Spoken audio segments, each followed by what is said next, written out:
Good afternoon Rosalie? po, attorney. Yes. Good afternoon. Yeah. Kayo po naniniwala na matutuloy po yung trial, pero yung sagot po ba ni VP Sara sa writ of summons ng impeachment court, kinokonsideran nyo rin po ba yan na tactical move to delay the trial proper? Yan ho ay expected move.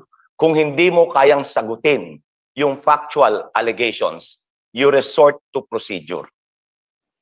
Hahanapan mo ng ibang, idadivert mo, ililihis mo yung usapin.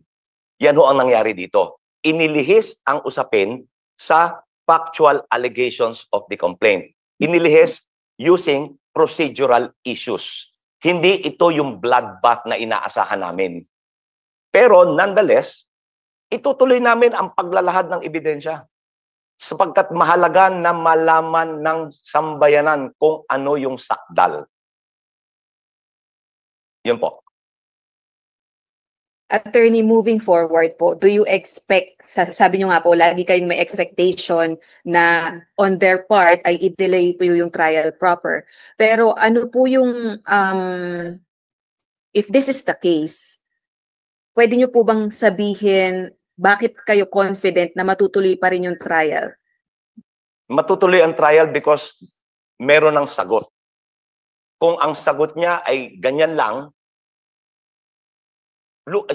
yan ho ay kanyang kakulangan. Hindi po papel ng prosecution na punuan ang kanyang kakulangan. Kami ngayon, we made allegations of charges based on facts. It is now for us, ngayon ay nasa sa amin na patunayan ito. So, kaya